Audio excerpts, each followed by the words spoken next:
empezar. La primera cosa que quiero decirles es que me da gusto estar trabajando aquí con todas y con todos. Y otra cosa que me da muchísimo gusto y mucha expectativa es todo este proyecto y digamos, todos estos giros que están tomando la formación de los docentes, de las y los docentes, de los directivos, porque en uno de los materiales que les vamos a entregar, que es un CD donde aparece la bibliografía de bueno, distintos documentos, distintos libros que se han publicado y que están en línea aquí en la página de la Universidad Pedagógica Nacional, también les hemos adjuntado un artículo que se va a publicar en los estados del conocimiento que cada 10 años aproximadamente publica el Consejo Mexicano de Investigación Educativa. A mí en esta publicación me tocó, creo que les llegó. Sí, ah, ok. Claro. Sí. Entonces ya la recibieron, pero también la tienen en el CD. Pero me parece que lo interesantísimo es de esta propuesta, lo que yo le veo muy, muy interesante es esta idea de acercarse a la escuela, de acercarse al docente, de acercarse al directivo. Esto me parece que no tiene precio, como dice una publicidad por ahí.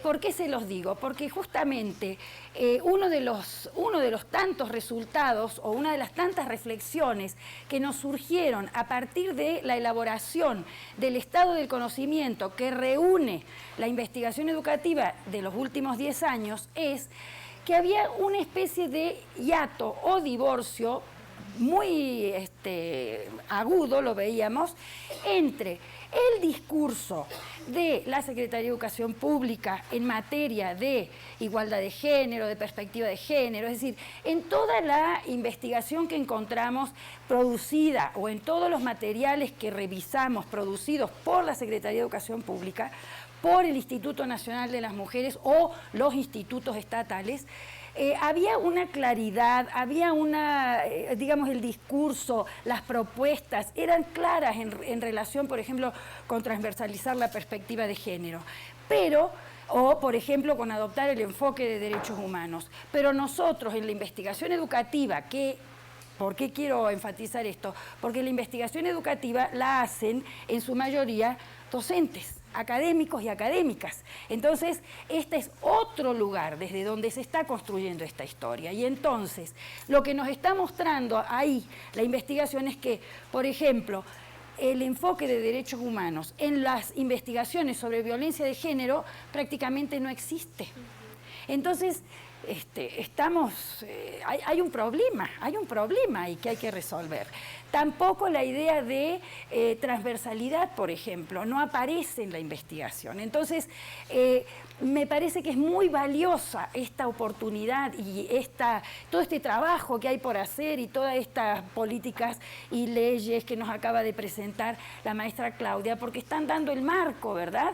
Pero ahora hay que trabajar en las escuelas y eso es una tarea que les toca a ustedes en este caso y les tocará a otras personas en otros momentos. Entonces quería empezar con eso y luego, por favorcito. Bueno, aquí está un poquito el programa de la sesión, ¿no? Hay una partecita que va a ser la última, digo, la presentación del libro que ya afortunadamente adelantó la maestra Claudia, así que, digamos, me voy a seguir. Y quiero hacerles una pequeña devolución de ese trabajo inicial que ustedes hicieron con relatos autobiográficos con perspectiva de género y luego por la tarde vamos a trabajar, bueno no, en un rato más sí, por la tarde porque va a ser después de las 12, cartas descriptivas y también los instrumentos de evaluación y otros instrumentos de evaluación y registro de talleres que no todos los van a usar ustedes. Pero es importante que ustedes conozcan cómo se los va a evaluar a ustedes también, cómo se va a evaluar el taller, en fin, que todo el mundo esté enterado de todas las cosas, ¿verdad? Bueno, sigamos. Relatos autobiográficos.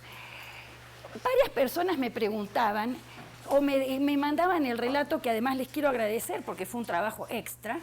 Varias personas me preguntaban No sé si está bien, maestra, el relato, si está como se esperaba o como, bueno, como usted esperaba, digamos, ¿no es cierto? Si está correcto. En realidad no había una manera correcta de elaborar el relato. Y sí quiero rescatar el comentario de una de las compañeras que creo que no está porque su agenda no le permitió estar acá, pero quiero rescatar su comentario. Ella dijo, qué bueno este ejercicio de escritura, porque hace mucho tiempo que trabajo en estos temas de género y ya como que uno siempre está brindando y trabajando y generando cosas con otro, conduciendo procesos, pero a veces uno ya no tiene el tiempo o se toma el tiempo de hacer esa reflexión con una misma. Entonces, un poco el sentido era iniciar esta acción y no solo esta acción, iniciar también este proceso que va a culminar cuando culmine, haciendo este trabajo de recuperar esas vivencias o de entre todas esas vivencias que hemos tenido en relación con el género y gracias a ese proceso que ustedes solas y solos han hecho de volver la mirada y analizar ese proceso, transformar esa vivencia en una experiencia, ¿no? Cuando hablamos de que tenemos que reflexionar o de la reflexividad sobre nuestras prácticas, etcétera, todo ese discurso que suena muy bien, ¿cómo se hace? ¿Cómo se hace para pasar de la vivencia a la experiencia? Bueno, hay muchas maneras, pero me pareció que una manera que podía ser posible era invitarlas e invitarlos a hacer este ejercicio de reflexión, rescatando alguna vivencia y en el momento de rescatarla, repito lo que estaba diciendo porque soy maestra y somos repetitivos los maestros, pasarla a transformarla en una experiencia. ¿Y una experiencia para qué? ¿Qué sentido tenía hacer eso? Y bueno, desde mi punto de vista tenía varios sentidos y seguramente desde el de ustedes tiene muchos más. Uno de los sentidos es que a través de ese ejercicio nos pudiéramos poner, digo nos pudiéramos porque yo también lo he hecho y cada tanto hago de nuevo y lo vuelvo a repetir, ¿no? Que nos pudiéramos poner en los zapatos del otro o de la otra. Otra frase trilladísima, ¿verdad? Todo el mundo nos dice, hay que ponerse en los zapatos del otro. ¿Y cómo diablos uno se pone en los zapatos del otro, verdad? Le pide que le preste los zapatos. Es difícil ponerse los zapatos del otro, digamos, quedarnos con esa imagen, ¿verdad? Entonces la idea era que a partir de esa reflexión, que algunas personas la hicieron más profunda, más minuciosa, otras personas la hicieron con menos tiempo seguramente, entonces no pudieron detenerse en tantos detalles, por lo tanto la invitación es a que sigan profundizándola. A partir de esa recuperación y de esa reflexión, lo que aparece en los relatos que ustedes me hicieron el favor de compartirme es, que además se los agradezco mucho porque son cosas íntimas, son cosas privadas, sobre todo son relatos de injusticias. Si nos vamos al último punto, al punto final, a la base que está ahí sosteniendo lo que pasó, explicando lo que pasó es una situación de desigualdad. Lo que pasó es una situación que en definitiva entonces es una situación de injusticia. Y por lo tanto es una situación que nos duele y que por lo tanto es importante tener en cuenta, porque claro, ahorita todas y todos venimos trabajando estos temas, ya hace mucho tiempo que estamos en este rollo, bueno, ya a lo mejor hemos desarrollado estrategias para dejar de lado esa herida o ir saneando esa herida.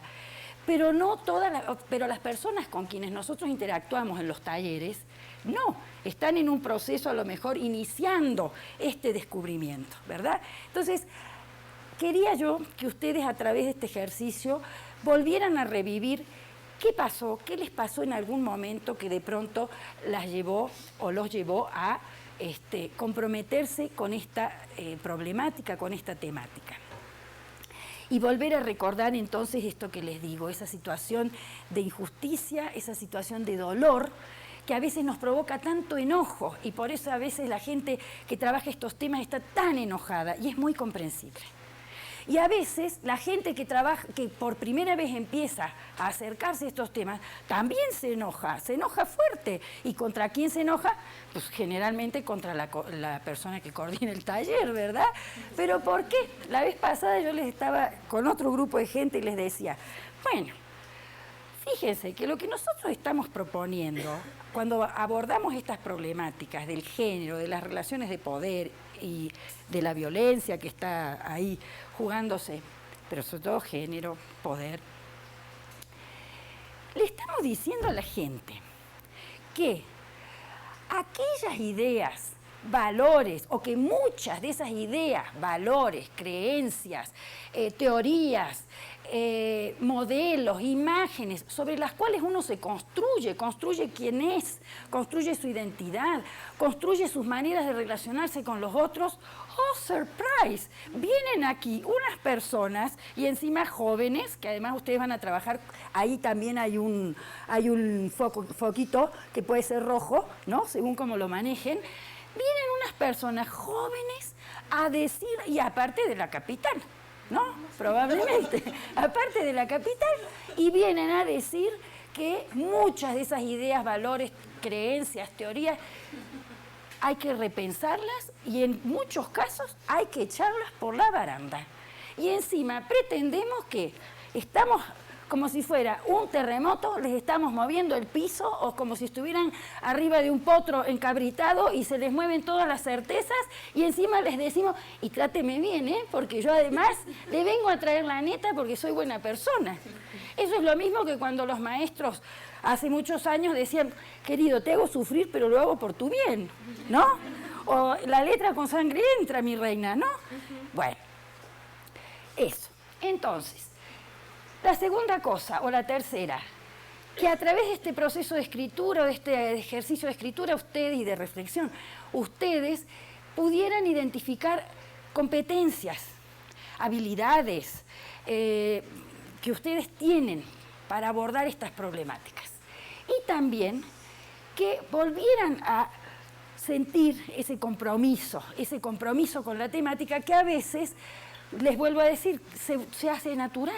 Uno está todo el día en estos temas, entonces de pronto ese compromiso inicial, ese deseo de que las cosas sean diferentes, como que con el tiempo uno no lo olvida, a lo mejor no, qué bueno, ¿verdad?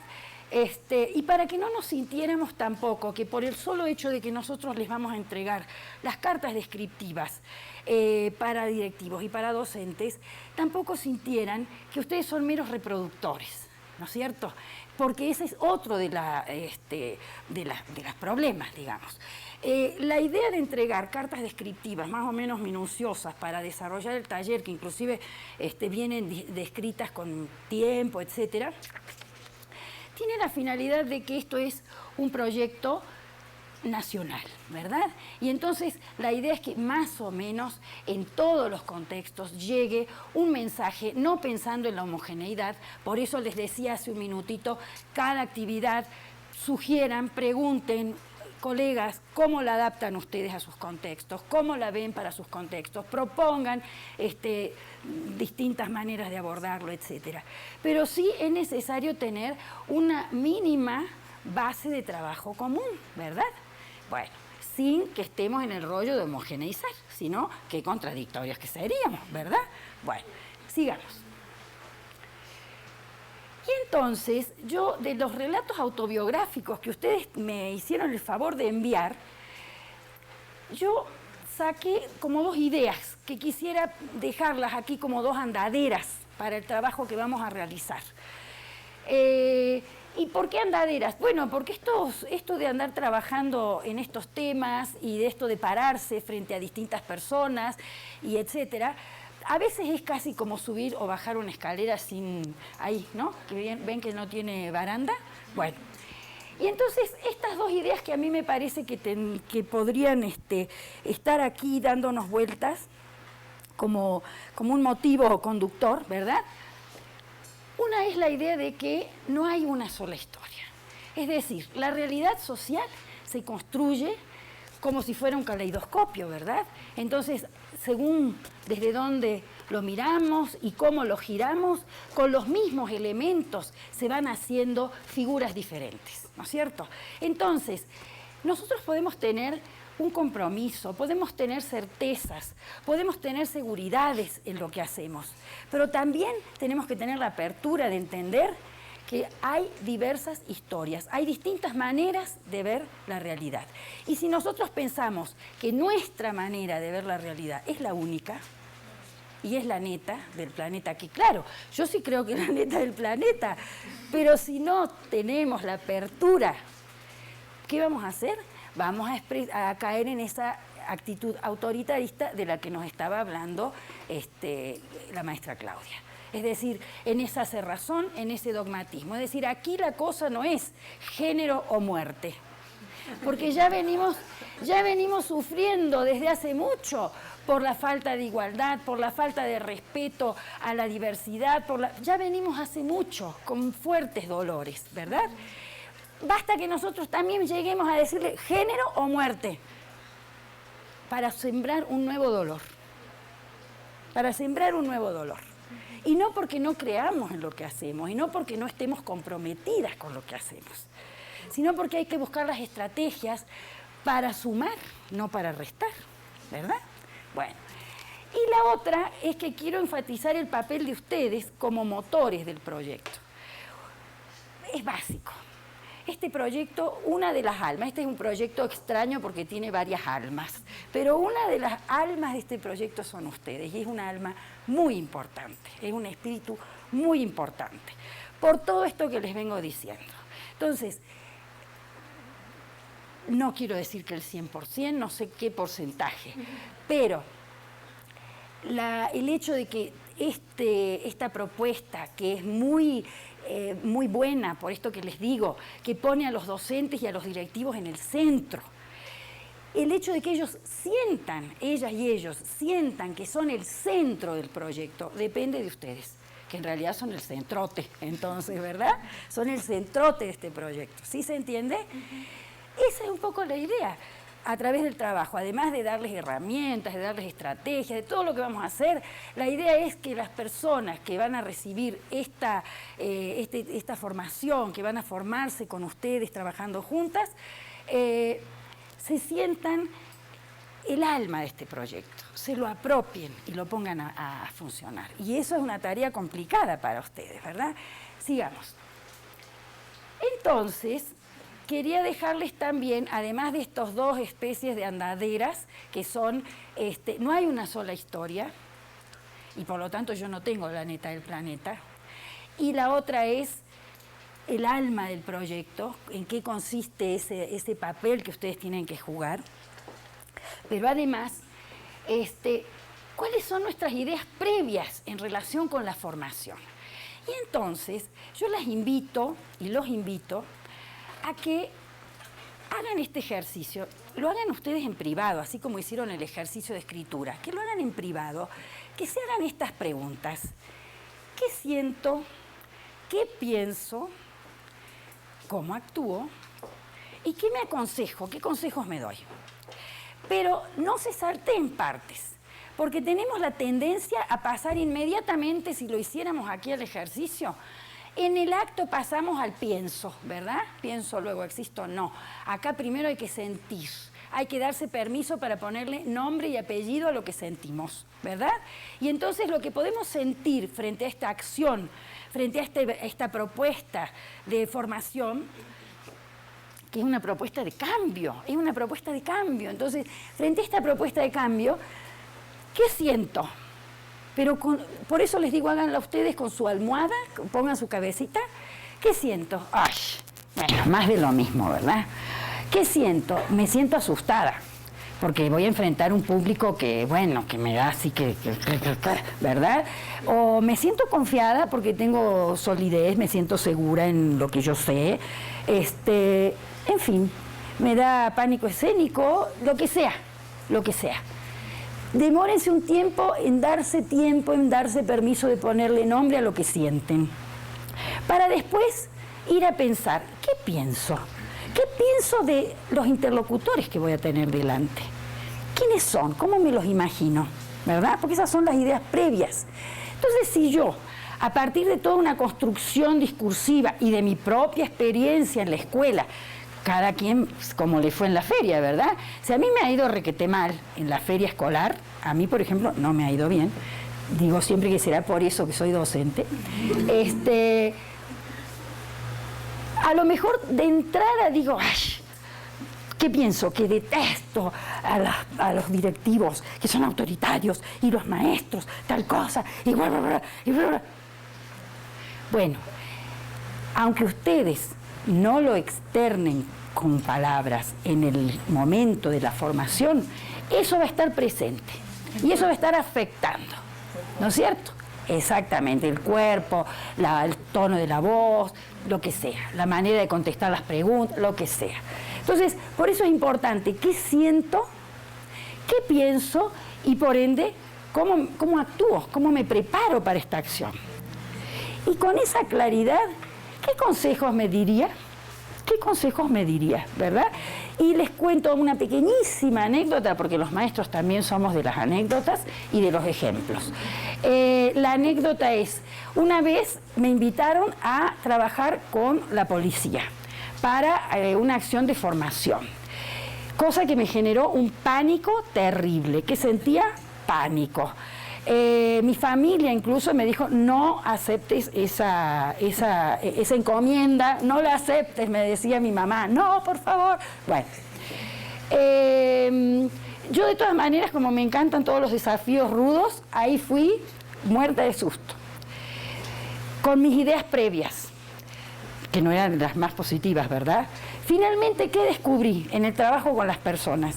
Que lo único que esas personas querían era cómo podían modificar esa imagen negativa que tienen ante la ciudadanía. Ese era el gran dolor, la gran preocupación que tenía al menos ese grupo de la policía. O sea, casi una cosa de relaciones públicas, más que de violencia de género, ¿verdad? Pero bueno. Y fíjense, yo iba con toda la idea de malvados, voy a ir a descubrir algo ahí. No, lo que descubrí eran seres humanos que también sufren, que también tienen su historia. Ellos también tienen su propia historia. No para que uno justifique todo, ¿verdad? Pero para que escuche y para que entienda que no hay únicas historias y que si yo seguía con mi historia de que todos son malos, pues la mala era yo, ¿verdad? Bueno, sigamos. La otra cuestión es, bueno, ahí no se ve bien, qué pena, conducir acciones de formación, ¿para qué? ¿No? Esta es otra pregunta que les invito, ahora sí, esta que la hagamos juntas para que yo no sea aquí como perico de la reunión. Y la respuesta al para qué, me pareció que era tan bella esa canción de Silvio Rodríguez que dice, si no creyera, y empieza a enumerar una serie de cosas, aquí hay un pedacito nomás, si no creyera en lo más duro, si no creyera en el deseo, si no creyera en lo que creo, si no creyera en algo puro, y así, y así, y así. Pero fíjense que esta canción tiene algo muy interesante, porque deja lanzada el pedazo del condicional, sí, tal cosa, ¿verdad? Pero no nos responde claramente cuál es el consecuente. ¿No es cierto? No nos dice, si no creyera en lo que creo, entonces, claro, no es un razonamiento lógico, es una canción, ¿verdad? Entonces, lo que yo las invito y los invito a hacer en este momento es que rápidamente se hagan esta pregunta en relación con el trabajo que ustedes van a hacer, en relación con esta propuesta en la que se están embarcando, que por supuesto es una propuesta de trabajo, ¿no es cierto? Pero no importa. O sea, ¿qué quiero decir? No importa. No, es importante, es importante. Lo que quiero decir es que independientemente de que sea trabajo o no, el trabajo, si no tiene un para qué, no tiene ningún sentido, ¿no es cierto? Entonces, el hecho de que sea un trabajo y que va a ser remunerado, no le quita la necesidad de que uno tenga clarísimo el para qué, ¿no es cierto? Por supuesto que el para qué inmediato es pagar deudas, y comprar cosas, qué sé yo, resolver problemas económicos, claro. Pero si no reflexionamos en ese para qué de lo que vamos a hacer, no tiene mucho sentido. Entonces, las y los invito a que en este momento, y de una manera más o menos rápida, cada quien piense, si no creyera en, y lo dejamos en puntos suspensivos para que ustedes completen la frase, ¿qué sucedería?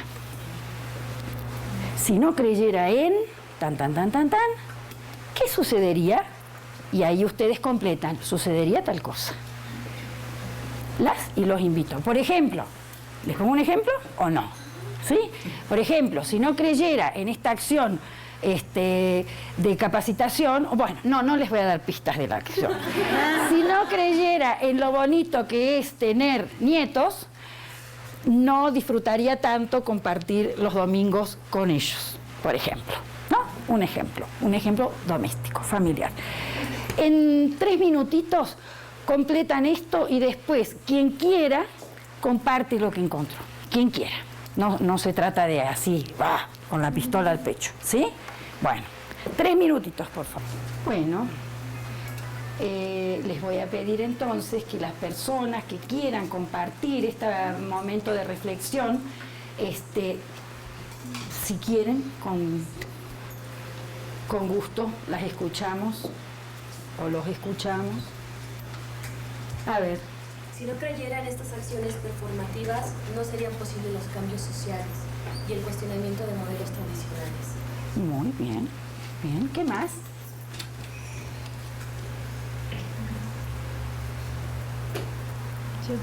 A ver.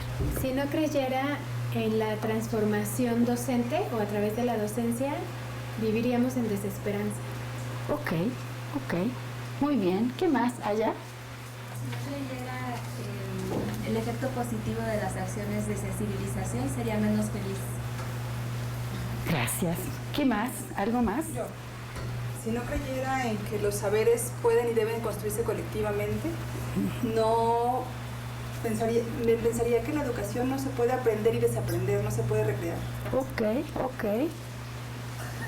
Si no creyera en lo que aprendí en mi diplomado de equidad de género y sexualidad, entonces no estaría aquí. Ok, gracias. ¿Algo más? Sí. Si no creyera en el esfuerzo de los maestros y maestras por haberme enseñado, no hubiera aprendido y no estaría donde estoy. Gracias. ¿Qué más? Aquí. A ver.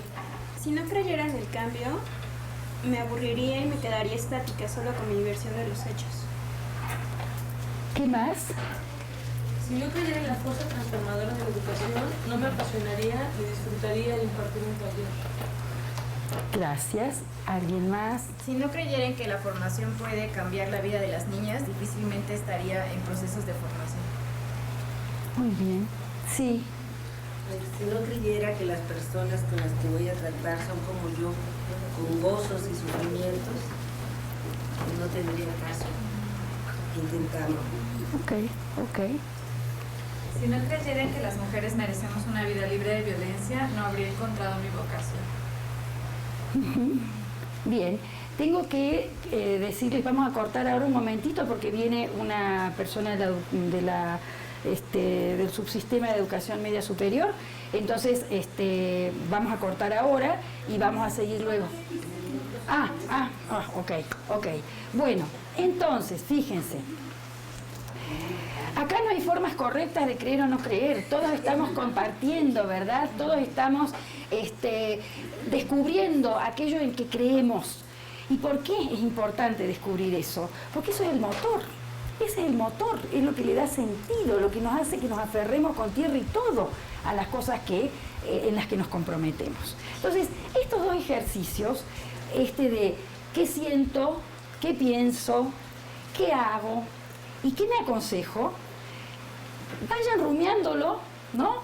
Hoy, cuando están en su casa, con la cabeza en la almohada, la noche antes de empezar el taller de condirectivos, que es el primero que van a empezar, en el camino, cuando van hacia la localidad donde van a trabajar, ¿verdad? Vayan reflexionando y contestándose a ustedes mismas y mismos estas preguntas, ¿verdad?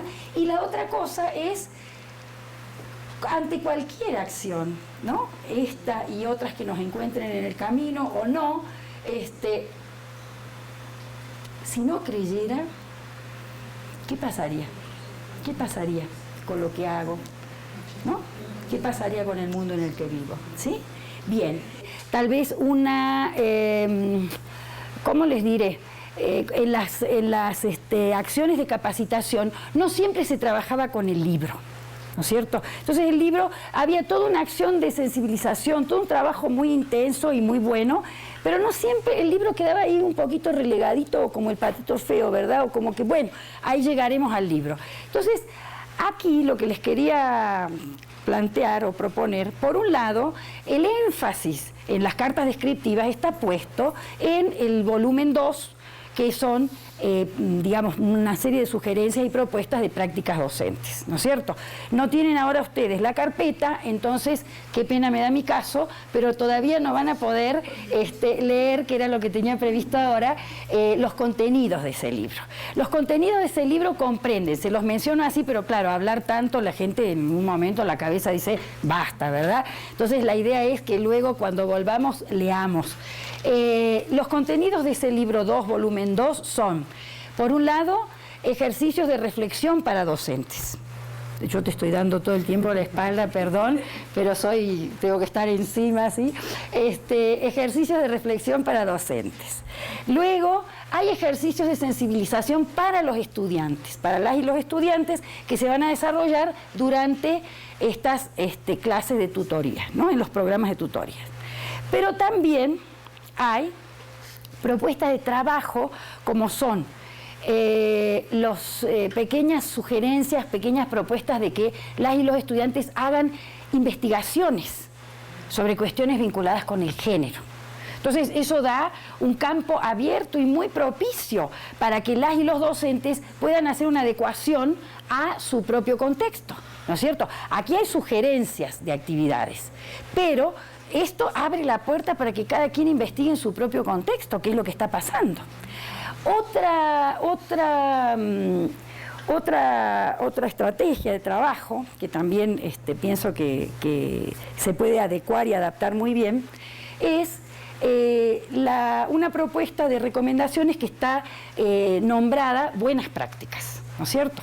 Entonces, vamos a ver alguna para que más o menos tengan un primer contacto con este material y por supuesto luego ustedes lo revisan y lo leen y lo analizan y por supuesto tienen el correo nuestro, tienen mi correo, cualquier cosa que quieran continuar con este diálogo después de esta jornada, por supuesto que lo podemos seguir haciendo, no hay ningún problema.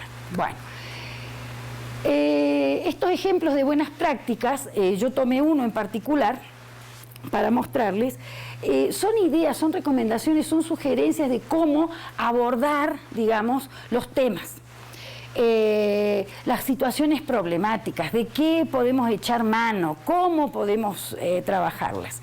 Y por último, hay una propuesta dentro del volumen 2 que es la elaboración de un plan de trabajo, ¿verdad? Entonces, esto lo trabajamos un poquito más, con más detalle en los próximos ratos del taller, pero esta era un poco la presentación general. Y la otra cosa que les quería decir, como una estrategia para que la gente se familiarice y diga, oh, qué importante este libro y lo vamos a trabajar y qué sé yo, es que cuando ustedes utilicen conceptos, por ejemplo, esto ya es un tip nada más de maestra vieja, nada más,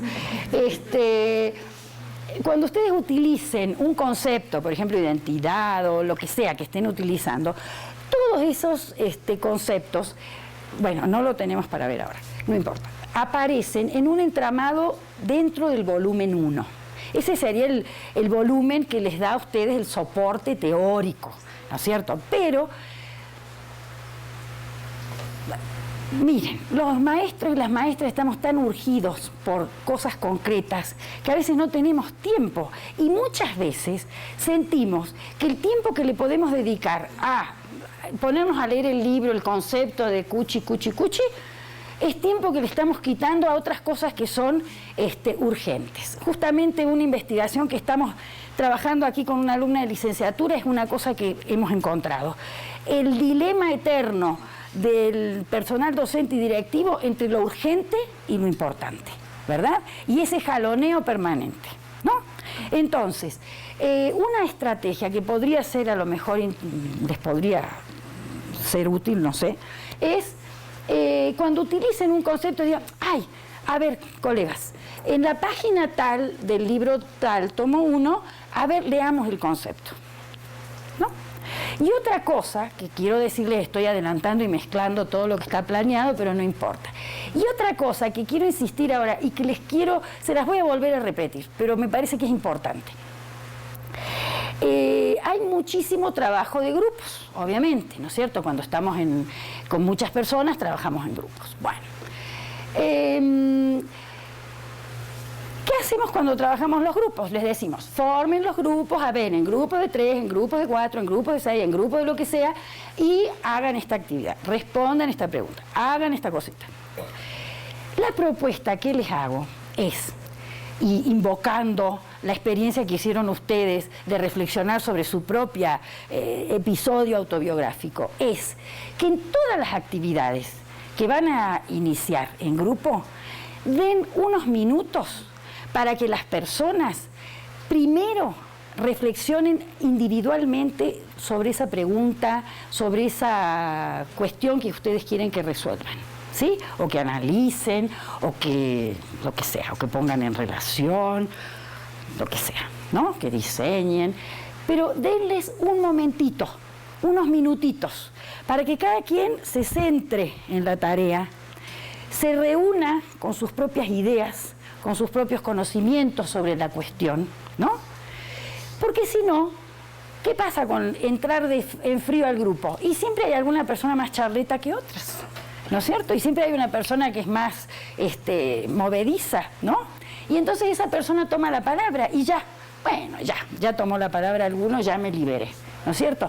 En cambio, si hay ese momento previo donde yo me encuentro con mis ideas y donde yo me encuentro con mis valores y donde yo me encuentro con mis creencias y con todo eso que tenemos en la cabeza dando vueltas, es más difícil que yo deje que prevalezca cualquier opinión. Porque yo ya me encontré con aquello que creo. Y entonces voy a tratar de ponerlo aquí y de que el grupo también lo tome en cuenta y de que el grupo también lo acepte. ¿Se entiende? Entonces, una sugerencia que les hago desde el punto de vista de la estrategia metodológica, y ya con esto ya la termino, es que en todas las actividades o en las que se presten, que son la mayoría, den un tiempecito para que la gente se encuentre consigo misma, ¿sí? Y con sus ideas, y con sus conocimientos, y con sus vivencias sobre el tema que sea. Y recién después arranquen el grupo, ¿sí? Hasta aquí, y ya con esta me despido.